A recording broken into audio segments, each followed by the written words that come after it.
everyone here, let me address you as living beings on this planet. We're all in this mess together. Whatever our rank, whatever our position, whichever country we live in, we're all in this together. I've always loved the forest. I think I fell in love with the forest when I was a child, when I met Tarzan of the apes and fell in love with him. And dreamed to go to Africa, live with animals and write books about them. And I ended up in the Gombe National Park. I spent many, many years in that beautiful forest. When I arrived in 1960, you could go all the way along the shore of Lake Tanganyika, and it was forest stretching as far as the eye could see. Climb up the hills, look to the east, trees, chimpanzee habitat, a few villages. By the mid-80s, when I had an opportunity to fly over the whole area in a small plane, the little Gombe National Park, 30 square miles, was like a living jewel, surrounded by completely bare hills. More people living there than the land could possibly support, too poor to buy food from elsewhere, struggling to survive. And that is the story of what's happened to so many forests around the world. I think everybody in this room knows an awful lot of what I'm going to say, because that's why you're here. But just, let me emphasize the benefits from the forest. And yes, we all know what they are. We hear about the clean air, but we don't know how many people have actually lived and breathed it for months and years on end, as I have. And we know about the clean water. We know about the medicinal plants that are there. And we know too that these trees and the forest soils sequester CO2. When Nicholas Stern announced his report, I was there in Paris, and I remember him saying, ladies and gentlemen, the most efficient and cheapest way of slowing down global warming is to protect and restore our tropical forests. And of course we all know that the tropical forests are disappearing. They're still disappearing, as the Secretary General said. And there are many threats to the forest, but if we have to pick two or three, it's the timber industry, it's cutting down the trees for cropland, farmland, cattle ranches, and so forth, and the need to grow ever more food. Ever more food, because there are ever more people. And it strikes me that if we look across the whole planet at reasons for deforestation, they fall into three main groups. The first is poverty.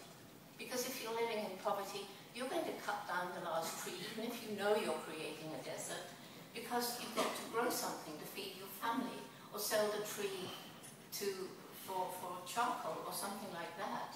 Necessity drives you to destroy your environment if you live in poverty. And the second reason how I perceive the forests are being destroyed are governments handing out or selling large areas of forest as concessions for the timber industry, mining concessions, and the petroleum industry. And this is sometimes to line the government's coffers, and it sometimes lines the pockets of corrupt ministers. We all know that. And that isn't just in the developing world either. And the third reason that drives deforestation is big corporations coming in to make money, as much money as they can, as quickly as possible. Cutting down the trees to make cropland. They don't live there, they don't love the land, so it doesn't matter if chemicals are sprayed onto the land. It doesn't matter to them that gradually the land is losing its fertility, and it doesn't matter to them, apparently, that various peasant farmers are driven away from their land and their livelihood, and the age-old cultures of producing food in the different seasons are being lost. So what are the solutions? From my own experience, the easiest one to try to solve is alleviation of poverty. And after I'd flown over those bare hills, I realized there's no way we could try and save the forests or the chimpanzees while people were struggling to survive. And so that led to our Takari program, which I'll come back to later in the afternoon, But it's basically helping people to improve their lives through microcredit, helping them to protect the watersheds, helping them to reforest the slopes, to reclaim overused farmland so that it once again becomes productive, and better health, better hygiene, microcredit programs, and family planning. Addressing the problem of the governments, well, this is what one of the reasons that this conference is gathered together, this COP. And it's because the government is going to want some money, the money it would have received from selling a forest concession. And that's where these carbon credits or schemes like the Green Fund can be so powerful. And I think we're all waiting very eagerly to find out the cost of carbon so that some of these projects can actually start working a bit better. The RED Plus program, as the Secretary General said, is very good for helping the poor people, but it's not really helping the government.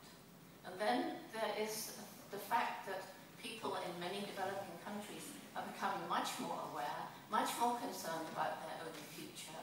And when the President of Uganda was going to give away a piece of protected forest for a plantation of sugarcane for biofuel, the people in Kampala went out on the street and protested, and that piece of forest was saved.